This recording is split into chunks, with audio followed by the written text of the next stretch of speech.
General Manager Darren Muji made it clear down at the owners' meetings that extending Sauce Gardner and Garrett Wilson will be a post-draft topic. However, would it be worth it for the Jets to extend Sauce Gardner ahead of the 2025 season? Plus, the Breece Hall trade rumors are continuing to go around. Rather, would it be worthwhile for the Jets to trade Breece at the right price? A lot to get into, and we'll break down the latest surrounding the NYJ and much more, all coming up here on a Thursday edition of NY Flight Jets Talk, joined by first-time guest Stefan Stelling of JetsXFactor.com.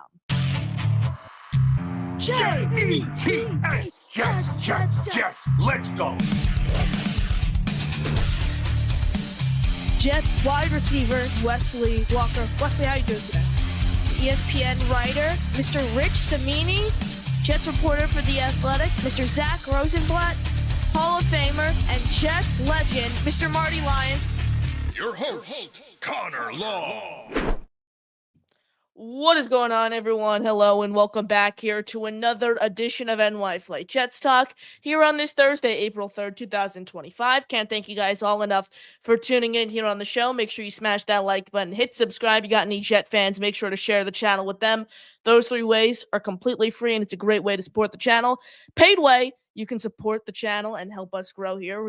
And you get rewarded too in some way if you pay to support the show here. You can get into our membership raffle. Every $2.99 super chat or every gifted membership will get you a ticket into our raffle. The prizes we're giving away include a Don Maynard signed photo, Joe Klecko signed mini helmet, a Joe Willie Namath Super Bowl III replica ring, a CJ Mosley signed jersey, a free item from our merch store, and a channel emoji. Every $2.99 super chat or every gifted membership will get you into our membership raffle. But make sure you smash that like button and hit subscribe. Feel free to throw all of your questions in the chat, and you can call into the show with the pinned comment all the way up at the top of the chat. But joining me right now, Jets writer for JetsXFactor.com, my teammate now for the longest time at JetsXFactor.com, and super happy we're able to get him here on the show.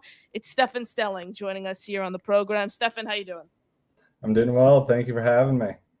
No problem. Super happy you are able to be here. I know this is something, we've talked online before. I see you in the comments. I see you on Twitter reacting to some of my stuff at times. So I'm super happy we are able to get you here on the show. Where I really want to start is some of the recent articles you've written for Jets X Factor. One that came out yesterday reacting kind of to Aaron Glenn's plan, how he's going to try to get Sauce Gardner more interceptions. I know you do cornerback rankings at the end of every single season, and you released another article indicating why the Jets should extend Sauce Gardner ahead of the 2025 season. Derek Stingley got paid. He's the most recent reset, if you will, of the cornerback market. Stefan, break down for me why exactly the Jets should extend Sauce Gardner before the start of the 2025 season. Well, that's simple. It's because he's the best cornerback in the NFL. But now, honestly, I wrote that article before Derek Stingley got extended, before J.C. Horn got extended. So at the time, I said it last year. I was hoping. Unfortunately, I knew we obviously couldn't do it. He's still on his rookie contract and couldn't negotiate. But the cornerback market's been ridiculously stagnant since Jaire Alexander signed his extension in 2022. And relative to wide receivers, they're severely underpaid. So it's just like, this is an opportunity the Jets need to think fast on. It's just player Sauce's caliber. And like, obviously, yes, he did have a down year in 2024, but as many on Jets X Factor have pointed out, that down year is still a top 15, at worst top 20 season by most cornerbacks. So if that's the floor that we're signing up for, easily worth it. Now that they have been extended, the market's been reset, but really pushed up by Stingley, which I was a bit surprised by. Now that with that happening, they can afford to wait till after the draft because there's no one else really worth paying. 1,000%. Now, what do you think? You mentioned that being the floor this past season, which is a very, very high floor, because what's considered a down year for Sauce Gardner, like you mentioned, many at Jets X Factor have pointed out, what's considered a down year for Sauce Gardner, which we saw last season, is a career year for most cornerbacks in the National Football League. So it just goes to show really how productive Sauce Gardner's been throughout the course of his career. How much money would you really be willing to pay Sauce? We saw Stingley, like you mentioned, him and J.C. Horn. I think Stingley's a fair comp. A couple picks apart, same draft class. What's the price range you'd be open to paying Sauce? Are you in that $25 to $30 million range? Honestly, I'd expect Sauce when he gets extended. I'm expecting him to be the new highest paid cornerback. Now that Stingley's been extended at $30 million, things definitely do change a bit, though.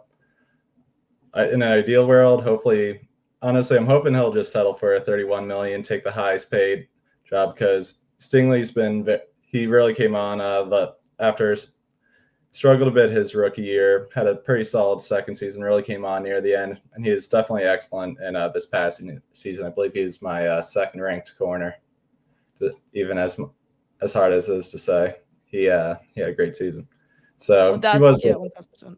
Yeah, and Stingley's a really, really solid cornerback, but I mean, let's not forget, Sauce Gardner is someone who, first 2 years in the league, first team All-Pro, someone in his second year, quarterbacks didn't even look his way. They were afraid to throw passes his way, so that he didn't really get opportunities for interceptions. You wrote an article a couple days ago that I want to kind of get into now, the Aaron Glenn story, how you think he's going to be able to, create more interceptions for Sauce Gardner. For those who didn't see that article, could you break it down for everyone?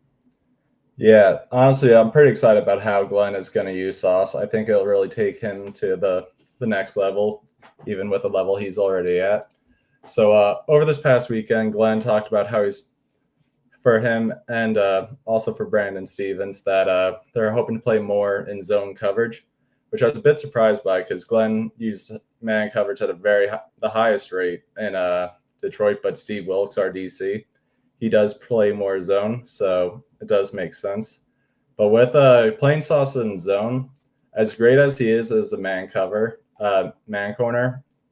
you just get more interceptions playing in zone. That all three of Sauce's interceptions have come in zone coverage. In general, looking at the league, you just get more interceptions playing zone. Your eyes are on the quarterback. You're able to make plays on the ball. Versus when you're in man coverage, you're watching your man. You'll get plenty of passes defended as we've seen, but it's hard to turn around and make the play on the ball. So having Glenn being willing to put him in zone, give him those opportunities, but also still being able to keep him in man coverage and hopefully match up with some number one receivers will be really exciting to watch.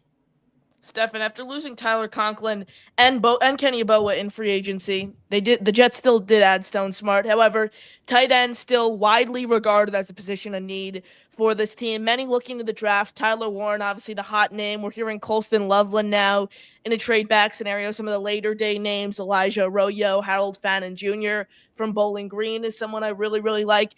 Another article you wrote suggested that the Jets can pretty much address the tight end position, I think was the title, without even have to use the draft.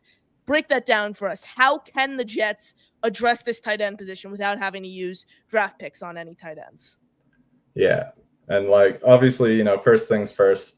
I still want the Jets to draft a tight end. It's an amazing class. It's a very deep and talented class. They should do it, but unless they draft one at 7, or as you said, trade back and take Loveland, the likelihood of a second round or any other tight end producing at a high level in their rookie year is very low. Even Trey McBride, as good as he was, I don't believe he's dominating like this as a rookie. Yeah, 1,000%. So you're pretty much saying you think if the Jets don't take Tyler Warren in the first round or trade back and get Loveland, you would be okay with them trying to make a deal. The two names you listed there in the article included Noah Fant and Dallas Goedert. What would you be willing to give up for each player there? Realistically, I'd say the conversation starts at I wouldn't want to go over a 5th round pick. They're solid players right now. They're still averaging around 500 yards a season, which is still a good production for a tight end for a team where you can't rely on anyone else to do that. For a 5th round pick, I'd trade that. But with their contracts, they're both on expiring deals. They're going to want new deals. I'll probably pay them north of $10 million. That's really where things get difficult. If you got to trade, as we learned this past season with, I'm blanking on his name right now. What's the defensive end from Philly? From Philly? Yeah, the 3rd round pick. Defensive end? Yeah. Oh, I thought you were talking about, I was like, Josh Sweat? No. It's you want to make sure you have an extension in line if you're trading a premium draft pick for a player. Don't want to do this again. So definitely want to have because right now I like the players, but I don't want to pay 10 plus million for either of them, especially after what Conklin got in the market. A name that has kind of flown under the radar when it comes to trading for tight ends. We just spoke about, obviously, Noah Fant and Dallas Goedert here on the show, but Mark Andrews, it's pretty much been made clear the Ravens are either going to look to shop him or eventually cut him. Mark Andrews kind of a different player when it comes to compared to Dallas Goedert or Noah Fant, more of a proven guy, someone who's going to be a very, very reliable target for you in the red zone, unless he's playing the Buffalo Bills up in Orchard Park and it comes down to a game-winning play. So Mark Andrews, someone who's been very, very proven across the entirety of his career. Is there any shift in value what you'd be willing to give up for him compared to a Goddard or Fan? And you listed that starting with a fifth round pick.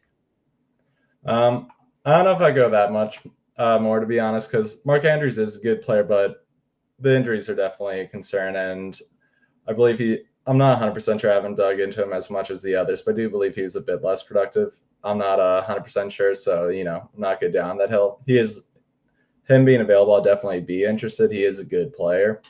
But, yeah, I'd say I don't know how much more I'm going to go for a fifth round pick for the places you could really get at that.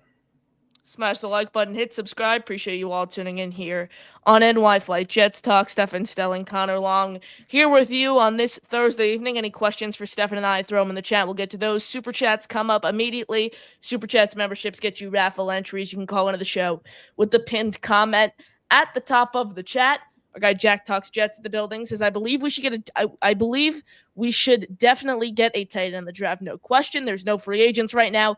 I completely trust as our tight end one. We have to go to the draft, whether that be Warren, Arroyo, Fannin, Loveland, Hawes. Stefan, we spoke about Warren and Loveland there for a little bit. How do you feel about some of the later round guys that Jack listed out there? There's definitely some interesting guys that I do like taking later. I know Mason Taylor has really shot up draft boards recently. Gunnar Helm is someone I know people like.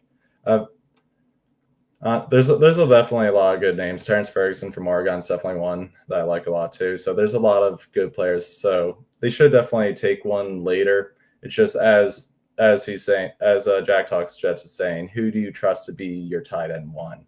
With the current free agent market, unless you're taking one early, it's definitely going to be a weak position coming from bringing over an offensive system that featured one of the best tight ends in the league.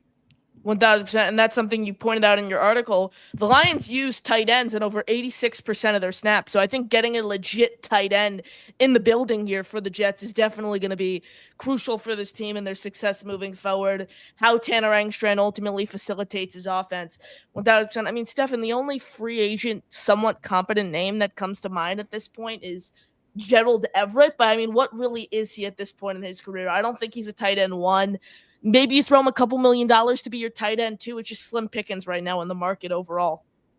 Yeah, the market, this free agency class wasn't very impressive. It dried up very quickly, and just that's why I was looking into some trade options, because I hate going into the draft needing to draft a position early to fill a hole. Tight ends, thankfully, one you could kind of get away with not having the best situation there, but you definitely want to be better than where the Jets are at. Speaking of trade rumors and exploring trades, Breece Hall, that's a name that's been floated around over the past few days after Aaron Glenn kind of went out and, when asked about Breece Hall, kind of explained that the Jets are going to use all three of their running backs this upcoming season, and the Breece Hall trade rumors began to spark, connecting the dots between Denver, while Aaron Glenn and Sean Payton have that connection. Darren Muji, his former team, Denver, in need of a running back. So we're hearing the Breece Hall to Denver. We're just hearing Breece Hall trade talks in general, and I think they come at an appropriate time given that he's coming off somewhat of a down year, only has 1 year left on his rookie contract, doesn't have a fifth-year option since he wasn't a first-round pick. At the right price, Stefan, would you be open to shopping Breece Hall ahead of the 2025 season, or do you just want to hold on to him unless someone shocks you with the deal?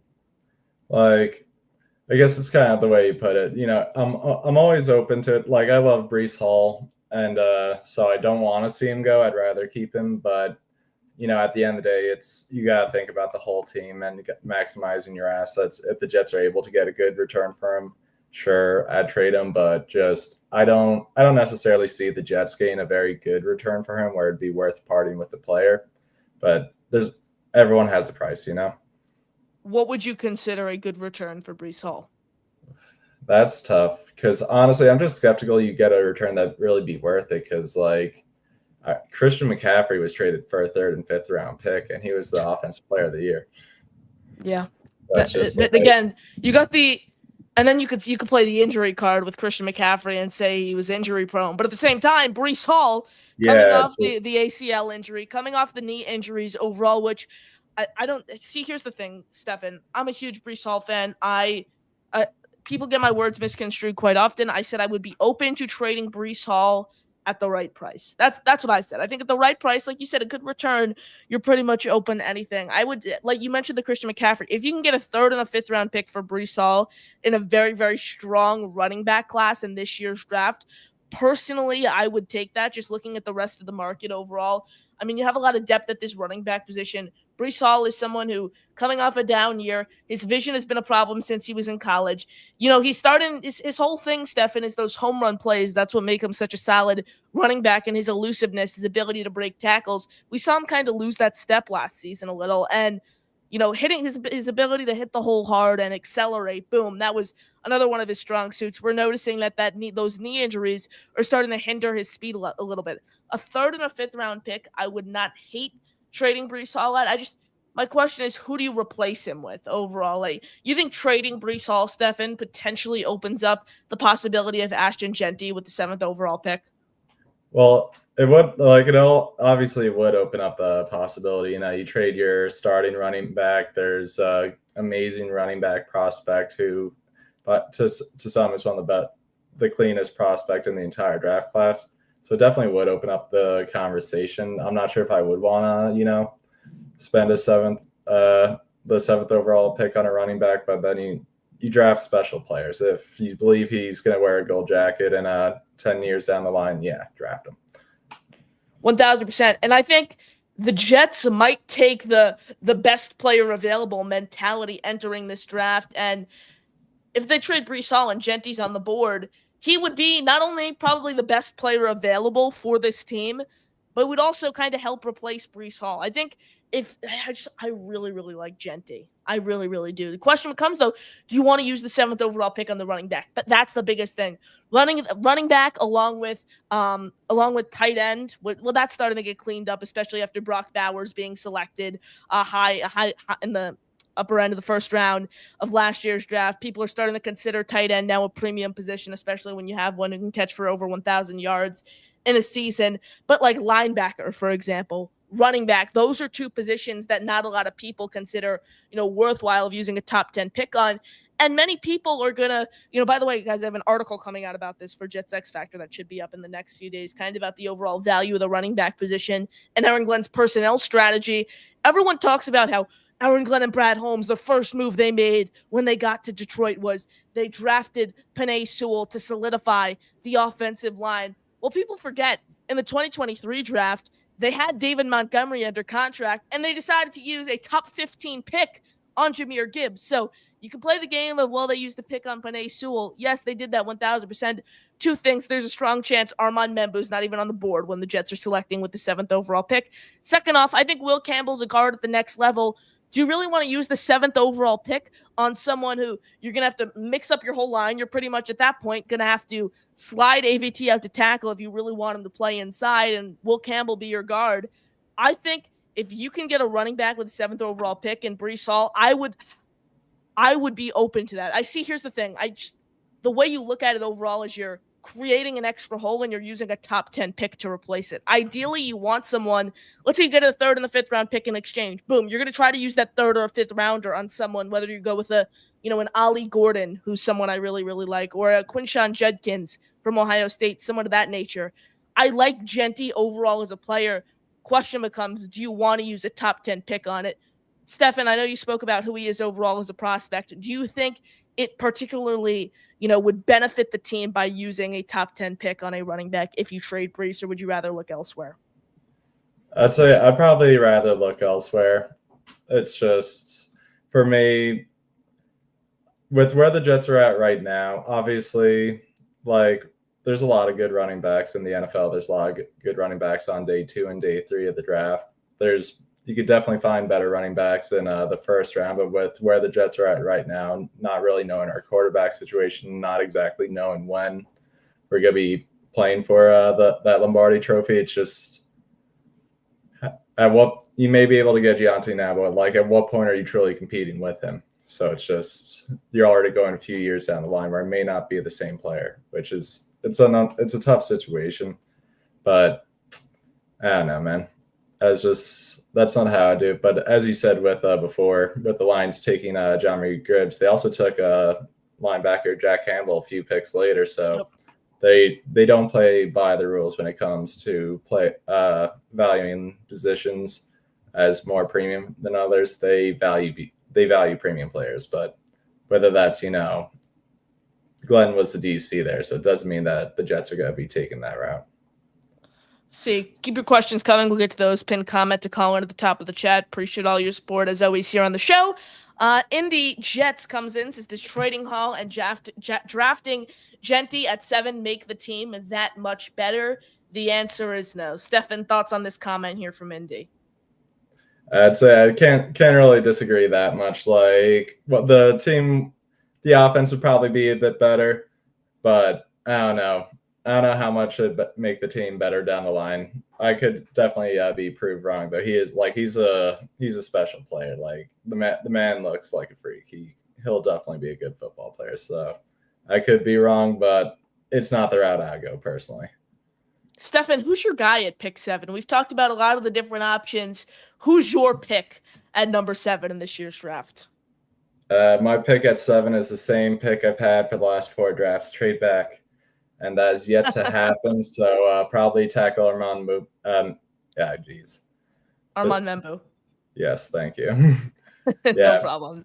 But just like for me, just he's also considered one of the best players in the draft. He plays the premium position. He's 20 years old. He's for me, solidify the offensive line, take like a 10+ year starter at a premium position that is hard to find later, and then you're able to maximize it. But best case scenario, someone calls us up, and whether it's Gianti slides or Shadur Sanders slides or someone else, if anyone wants to trade up to number 7, I'm open for business. 1,000%. I mean, my question to you is someone who wants the Jets to select Armand Membu. Right now, my pick is Tyler Warren, shortly trailed by Tet McMillan and then Colston Loveland.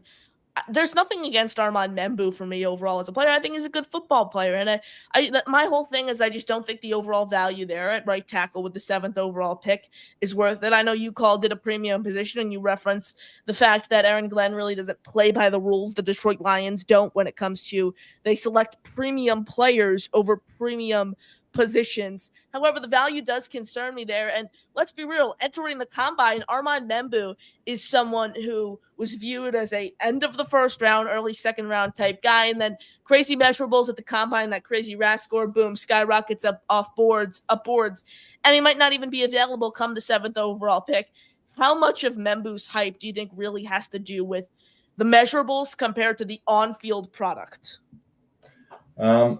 That's definitely a tough one because I'm not the biggest draft guy during the season, so I wasn't digging that hard yet. I do know some people they're like, we saw this on tape all year. This was everyone else discovering this guy, but it's definitely a concern. Anytime someone goes from late first round pick to top 5, top 10 pick after the combine, there's definitely going to be some concerns. So that's fair, it's honestly, that's the issue with this year's draft. There's a lot of good players. I wouldn't be upset if we were taking any of the players you said, like Tyler Warren, obviously. Ted McMillan, I feel like a bit of an underrated target for us at this point. But there's definitely a lot of good players the Jets could take. I'm not sure if any of them I'd really consider that much. Like, this is a absolute home run. No comments.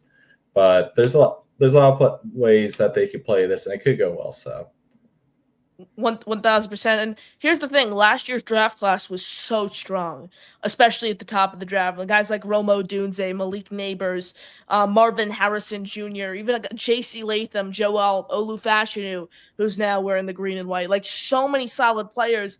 I feel like there are good players at the top of this year's draft. even except Abdul Carter and Travis Hunter, in my eyes, there's always going to be that but with one player. Tyler Warren's a good player, but Ashton Genty is a solid player. He would be a good pick at 7 for the Jets. But Ted McMillan's a great player. But I feel like there's a lot of those buts when it comes to they're solid players. However, that's the one concern. There's no one in my eyes in this year's draft other than Travis Hunter and Abdul Carter, who are really just like insane blue chip talents who I think you're ready to insert in the franchise and they're ready to become cornerstones. Those are the guys I'm viewing right now as the top 2 guys clearly in this year's draft class. Smash the like button, hit subscribe, keep the questions coming. A few minutes here with Stefan before we let him go. Then I'll stay on here a little longer, answer the rest of your questions, take your calls. Jack comes back in, says Davis is really intriguing for me this season. Excited to see what he has to bring to the party this season. Stefan, Isaiah Davis, someone who showed value as a pass catcher and and on the ground as a running back. The problem is we didn't see it was in a small sample size where he thrived for this team last season. Aaron Glenn made it clear he's going to use all 3 of the running backs this season. How does Davis really fit into this team's offense, and your overall thoughts on him as a prospect? I definitely liked him as a prospect. Obviously, we didn't get to see too much of him during the season. I liked what I saw. I'm excited for Davis and Allen to get more touches in this offense. I'm excited to see how this offense plays. Last year we had a lot of not very good coaching, so just getting an offensive coordinator that could get the ball in playmakers' hands is definitely going to be exciting, and definitely come from the Lions where they could use multiple running backs. I'm excited to see how he uses Davis, and he did really well out in space, and he should have a lot more opportunities with that this year. Everyone, appreciate tuning in. Smash the like, hit subscribe. I'm going to stay on here a little longer, answer the rest of your questions, take your calls. But Stefan, appreciate you hopping on with me as always. First time on the show. Appreciate you sparing some time. The final question I asked every single guest here I have on the show. If you had to pick 4 dinner guests, anyone in the world, dead or alive, could be a former Jet, could be a famous person, could be a family member, who are you taking to dinner, Stefan? Oof. I should have finished the rest of your episodes. I wasn't ready for this. I'm a history nerd, so Julius Caesar. Okay. Okay. Actually, nah. I go with Augustus. He lived a lot longer. He'd know a lot more. But okay. I guess Washington. Why not? There we go. So you're going with the full history crew there, Stefan. We appreciate it. Appreciate you hopping on as always. You got any final thoughts here? I'm excited for this new team, new regime. We still have I think we still have a talented team, and I'm excited to see how these new coaches bring it out of them. Ladies and gentlemen, yeah. Stefan Stelling of Jets X Factor checking in here on the show.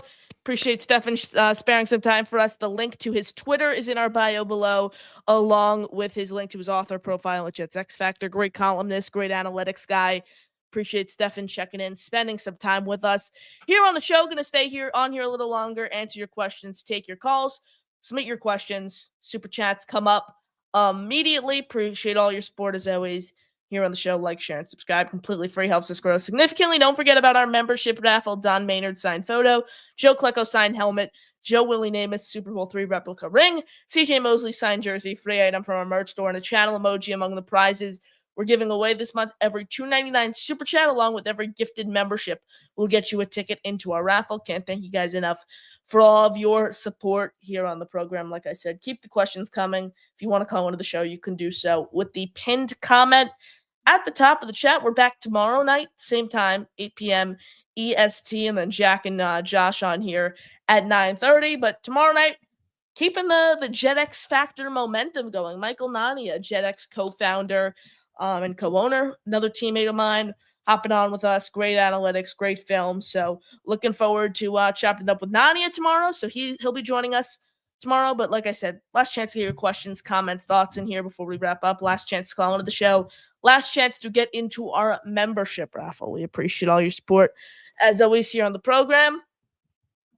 Grove says Davis breaks out with dump offs. I mean, he's someone who showed value as a receiver and showed value, taking the ball on the ground. I want to see more of Isaiah Davis. I think Isaiah Davis did a great job in minimal reps with this team. I want to see him take on more of an expanded workload. I know this is going to be a hot take. I know not a lot of people are going to like what I'm about to say, but like Braylon Allen overall as a player, I think he was a little overrated for this team last season. He had a solid game in Tennessee, but I mean, people were viewing him as he's going to be this clear-cut running back 2 for this team moving forward. He's going to be over Isaiah Davis. For the longest time, Isaiah Davis is going to get nothing, blah, blah, blah, blah, blah. Davis thrived in minimal reps. I want to see more of Isaiah Davis this season. This is something I'm looking forward to. So that's why I'm on Isaiah Davis. Jay says Membu definitely growing on me and becoming the consensus pick every day. Yeah, it's going to be Membu or Warren. I think you can pretty much flip a coin. I think it's going to be Membu, Warren, or it's going to be a trade back. I think it's going to be Armand Membu, though. I really do. I think it's like 51% going to be Membu, 49% going to be Tyler Warren. I think it's neck and neck, those two guys. So those are the two names I would really, really look out for. So yeah, appreciate it, guys. Last chance to get your questions, comments, thoughts in here. Jet Up Cadence says, can't wait for Greeny. Yeah, Mike Greenberg, diehard Jet fan ESPN host, joining us on Monday afternoon at 3 p.m. EST. So really, really, really looking forward to that. Super happy to get Greeny on the show. First time, and it's a big guest. So super happy to get him on. Cadence's thoughts on the Mets. Look, the Mets, they open up their home. They open up the first homestand of the year tomorrow. This is an interesting team, right? Because you look at the way that this team started off last year after going to the NLCS. They started off 0-5. They haven't gotten off to an 0-5 start. They're 3-3 to open the year, 6 games in. However, I just don't think this is the same team we were expecting right out of the jump. Like, there's 162 games in a baseball season. How you play the first 50 of them really, really don't matter in the grand scheme of things. This team hasn't gotten off to a terrible start. They just, I don't think, haven't been gelling the way we expected. Look, this is a completely new team, completely new energy. This team is going to need time to gel, and I think the first few weeks of the season, it's going to take them a little to catch on to each other. So those are my thoughts right now. They're not playing awful baseball, despite it being looked at that way, just given the fact that they're this hyped-up team signing Juan Soto to this lucrative, deal worth well over $750 million. So they're getting all the hype. They're in the spotlight. Just give them some time to gel. I mean, people are acting like these guys have been playing together for multiple seasons. The whole Jose Iglesias OMG energy out the door. New energy kind of instilled within the clubhouse. So I think this team just needs time to gel. That's my bottom line on the Mets right now. And I think they will eventually come around. I'm happy with the way pitching is held up. Overall, I'm happy with the way pitching is held up, just given the fact that, you're entering the season with Montas on the injury list. You're entering the season with Sean Manaea on the injury list. It's good to see a guy like David Peterson, who's coming off a solid season, come in and stick out for you in your rotation. And I'm happy with I'm happy with the way the pitching. I'm happy with the way the pitching has done. Bullpen, I want to see tighten up a little bit. I want to see the bats be more consistent. That's why I'm on the Mets. Sorry for the long-winded explanation there, but I appreciate you, Jet Up Caden. Appreciate all you guys, as always, checking in here on the show. Tomorrow, 8 p.m. EST, Michael Nania of Jets X Factor. Saturday, Chris Grasso and I, 9:30 p.m. EST. Sunday, Next Gen Jets. Sunday at 7 p.m. EST. Next Gen Jets, Jack, Chris, and I. So stay tuned for all of that. Appreciate you tuning in. Appreciate all your support here on the program. As always, shout out to Stefan Stelling of Jets X Factor, who joined us for the first 30 minutes here on the show. But I appreciate all you guys sticking with us here on this Thursday evening. That'll do it for me. I am your host, Connor Long, signing off. JETS. Jets, Jets, Jets. Peace.